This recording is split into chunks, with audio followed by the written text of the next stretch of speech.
charges brought against you.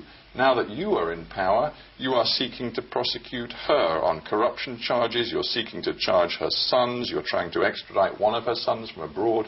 You are chasing her in the way that she chased you. Again, I will say that it is your, misconcept, because we didn't file any case against her or her son. It was done by the caretaker government, not our government. Only law will take its own course, so it is continuing. In the last few weeks, new charges have been laid against her family. No. It is the continuation of those, investigation and all. And our judiciary is totally independent. Right now, could you not just take this opportunity on this program to say that you want to reach out to her? You would like to bury the differences that have dogged your country for so long, because you would like to heal and reconcile. Of course we have done it. Only thing you don't see it. And that's why I'm telling you that you go through the history from 2001 to 2006 and during my 3 years. We never try to take any revenge or anything. Rather, we make sure that, yes, they should enjoy their fundamental rights, constitutional rights, democratic rights. Because we believe in democracy and we should continue democratic system in our country. So, it is nothing personal. The difference it is personal. No, of course not. You can't say that. This is nothing personal. It is absolutely ideological. We believe democracy, we believe in secularism, we believe in constitutional procedure. There is the big difference. Their party, look, their party, it is military dictator's party. Their outlook and the formation of the party totally different from my party. Well, if you are so different, why has the UN Human Rights Council issued a recent report on your country saying, quote, human rights violations continue unabated in Bangladesh, including extrajudicial deaths, torture and cruel treatment in law enforcement custody? Yes.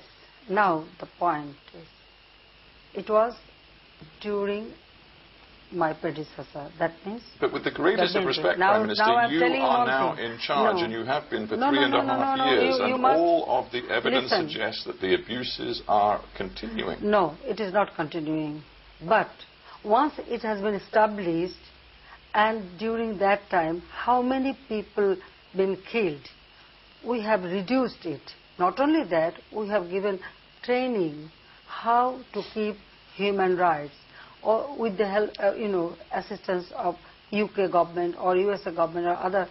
We have been giving them training, and if anybody commit any kind of, misdeed, immediately we bring them to book. Well, in that case, if that's the message... There is a difference. You should see to it.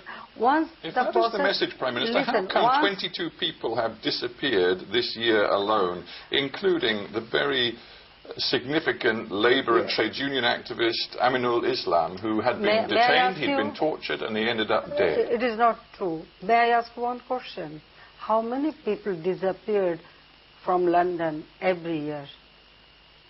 Political prisoners disappeared? I would say that not one is taken away from society because of their political activities. Listen, I don't know whether Aminul Islam is a political activist or not. Even nobody knows. His dead body... forgive me, people do know. People know that he's been involved in labour rights campaigning for years. Nobody knew. His dead body founded by our law enforcing agency, nobody else's. It was our police force. Who do you think killed him? I don't know. I don't know. Even he was an activist or labor activist. Even we didn't know, we never heard his name before. But his dead body was, found by our police. But suddenly, after that, it appeared that he was a big leader and this and that. Before that, nobody even knew that. So if I may, Prime Minister, you keep talking about the police. Perhaps the biggest concern in Bangladesh today is that you have completely failed to rein in elements in the military which you used to criticise, particularly thinking of the Rapid Action Battalion, a unit that you criticised repeatedly when you were in opposition for their as you put it at the time, egregious human rights abuses. And now, today, under your authority, the Rapid Action Battalion is still described by human rights groups as, quote, a death squad. No, it is not true. Yes, when Rapid Action Battalion, the RAB, was established during BNP government and started killing people, yes, I was the only one. I oppose it. So why haven't you reined it in? Almost it is now you should see the number of deaths. Now it has been significantly reduced. We never encourage them to do all these kind of things. No. Well, why are they doing it then? You're the Prime Minister. Couldn't you dismantle the unit if you believe it is rotten? Listen, it started since 2004. Once it started, it takes time to stop it. You cannot stop overnight. And we are here just for 3 years in power, 3.5 years. Significantly, we reduced it. Now you see the number. So when we see... we are very much careful about it. We must very much careful about it, and we are taking care of it. And anybody commit any kind of misdeed, immediately we give punishment to that. So it never happened before. I'm asking you one thing. Now you are raising this question. The question is one of fulfilling promises. Your foreign minister very famously said when you came to power, your government came to power, there would be zero tolerance for abuses. And patently, right now, you are not operating a zero tolerance policy. Of course we are operating, and we believe in zero tolerance policy to this kind of killing or terrorism or any kind of terrorist activities. Of course, my government will believe in that. What about zero tolerance of corruption? Course, because the two are very much linked, aren't they? I mean, the public in your country wants to believe in the integrity of government, both in terms of respecting human rights, but also in terms of a fundamental integrity and honesty amongst public servants. We do not see that in your government. Listen, long time in our country, military ruler ruled the country. Military-backed government ruled the country. And the immediate past government, the BNP-led government, they rule this country. And they indulge in corruption. Can you make sure that overnight you can just change it? No, you cannot. And I can assure you that my government, we are not involved in corruption. We never indulge in corruption. Had we been involved in corruption, how could we have made so much progress in the country?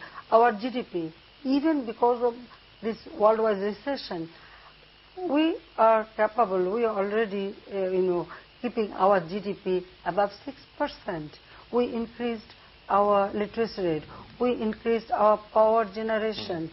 We developing our country. We increased our food production. How could we do it?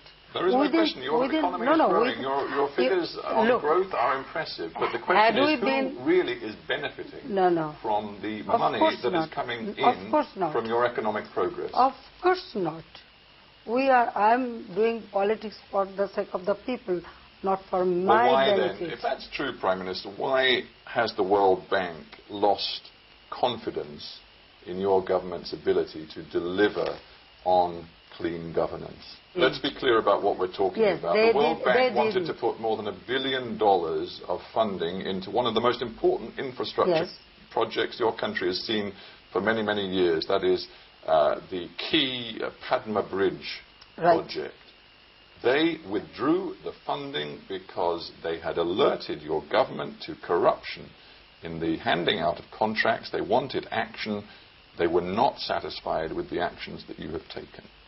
Suddenly, they raised the issue. Then I personally asked them, okay, and my finance minister, okay, you give the proof. They could place any substantial proof that there is corruption. They didn't. And the main point is, they have... I'm sorry, are you denying that there has been corruption in the handing out of contracts for this Padma Bridge project? Of course. Listen, I'm puzzled because you're one of the key ministers who stands accused of involvement in this has just quit your government. Why is that then? If there was no wrongdoing, why has he done that? many people started accused him, so he resigned. He has done a brave thing. Had he been involved with this corruption, perhaps they would not have, resigned. The question is, here, on this particular project, is quite a simple one. The World Bank sent a letter outlining their concerns. There were at least 4 different itemized concerns about corruption. Now, you have the opportunity to publish that letter, to tell the Bangladeshi people exactly what the World Bank's concerns were.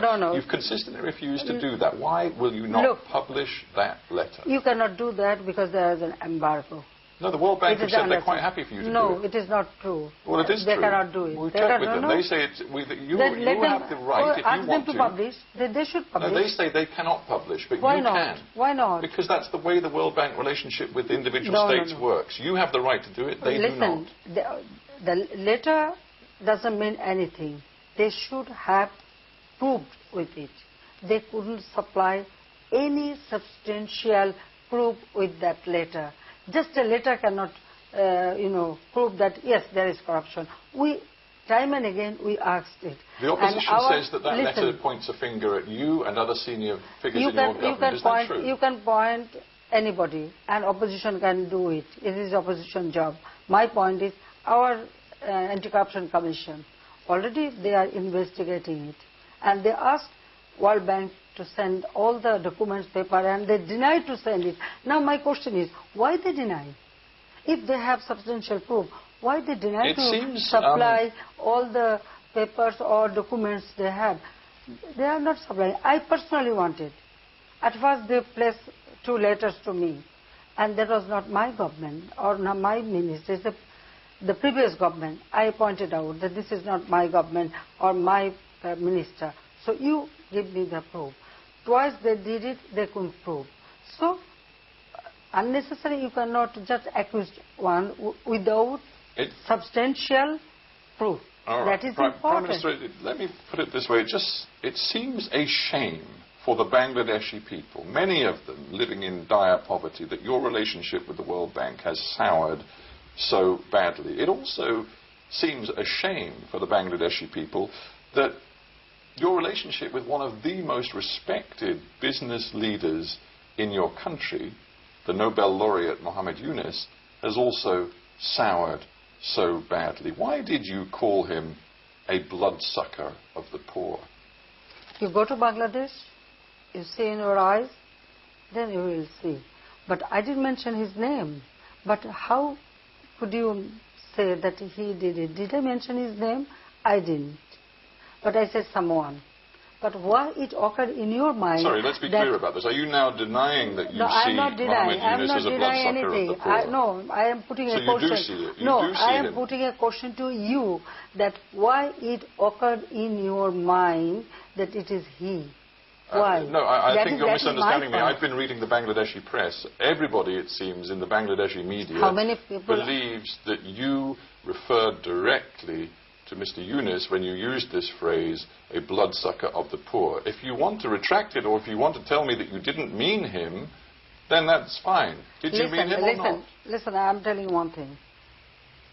Taking interest, 40%, 45%, or 30% interest from these poor people, is it fair? It is not. How can these poor people can stand by themselves? If you lend money and you are taking 35 to 45% interest. So the entire model built by Grameen Bank and Muhammad Yunus, which has been celebrated around the world as a way of lifting poor people out of poverty, you're saying you do not accept it, you do not want it. I want that there should be an inquiry that how many people come out from poverty because of that. Even his own village, if you go, how many people? Poverty reduction is done by my government. Within 3 years, we reduced 10% poverty reduction. So, it is our government. And about this Grameen Bank, it is a government, a statutory body. It's a government established. Isn't the truth, Prime Minister, that you forced Muhammad Yunus out of his role in Grameen Bank after he tried to set up an independent political party in 2007. That's why you turned against him. Listen, that time I was in custody. I was in jail when he tried to form his political party. I know, and you've never forgiven him for such a big person. Why he failed? I was in the jail. He has every opportunity. Why he couldn't form his party? Have you ever thought about it? Well, besides that, I'm telling you, I didn't oust him from the Grameen Bank. It is he himself did it. I'm telling you, according to Grameen Bank law, one MD can remain till he is at the age of 60. How old he is? Up to 70 or 71 years. He's perhaps 71. The most celebrated Bangladeshi I know of that, modern times. and it is my government. Tell him that he has to leave the bank because he's too old. No, I didn't. It's a misconception. His age didn't permit him. But he went to the court. He filed case against my government and the Governor General of the Bangladesh Bank. He filed cases. Because of this case, he was defeated. When you talk about Muhammad Yunus, when you talk about Khaleda Zia, there is a sense of animosity, a sense that the divisions in Bangladeshi society have not healed, which tells me that you have not achieved your aim of unifying your country. My country is unified. My country is unified because if you go through the result of the election, you can judge this. With you respect, mentioned about... You've seen an attempted coup in your country in the last 12 months. True. You've seen the opposition put hundreds of thousands of people on the streets. You've seen the opposition say that they may not contest the next election because of constitutional changes that you have made, which they say fundamentally threaten democracy. How can you tell me that your country is unified? Of course not. Rather, we amended the constitution that ensured democratic right of our people, fundamental right of our people. Because unconstitutional or authoritarian government cannot come in future. They cannot capture power illegally. That we make sure in the constitution. And that way we ensure our people's democratic right. Before we finish then, let's just stick with this idea that you believe you're on a long-term trajectory to real economic improvement and progress. There is one fundamental problem facing your country which goes far beyond party politics or some of the other issues we've discussed. That is the threat of climate change. Yes. We now have experts in your own country saying that, and I'm quoting Atik Rahman here from the Bangladesh Center for Advanced Studies, more than 30 million Bangladeshis are liable to lose everything from climate change and rising sea levels in the next 30 to 50 years. What steps for the mitigation and for 135 action plan we have taken? Already we have started implementing it, and we received many commitments. Yes, we are receiving a very small fund, but we need more support from the world so that those who are responsible for this climate change, for global warming, those countries should come forward and assist us, because we are the worst sufferer. Our people will be worst sufferer. So they should come forward and they should place before, funding so that we can assist our people. You should see what we have done and what we have started, how to save our people, how to save our country. We have started building, green belt. We have started raising our rivers.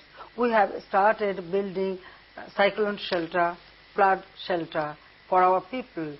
Already in the southern part, many work has been started. Final question, Prime Minister. You came to office after a substantial election victory with hopes very high that you really could change Bangladesh. Do you believe you have changed Yes, Bangladesh? I believe it. Already we have taken action plan. It's a long-term plan, short-term plan. We have a vision 2021. already we have adopted our program, this sixth 5 years plan for economic development. We have already started implementing, and then up to 2020 we have our mission how to develop the country, a long-term program. So I believe only I can bring change, because my politics, it is for the people, poor people of our country.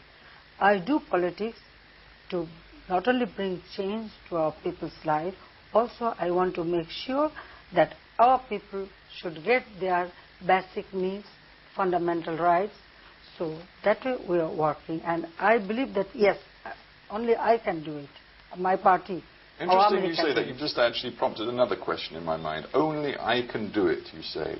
Does that mean you definitely intend to run again in 2013-14? No. Because some Bangladeshis say it's time for a generational change, that for all of the long-term struggle between you and Khaled Azir and your parties, the best thing for Bangladesh in the next election would be for both of you to leave the stage and introduce a new generation of leaders. It depends on people. But you would like to run again? Of course, I'll do, if my party permit me, if my people permit me. I'm doing politics for my people, for my party.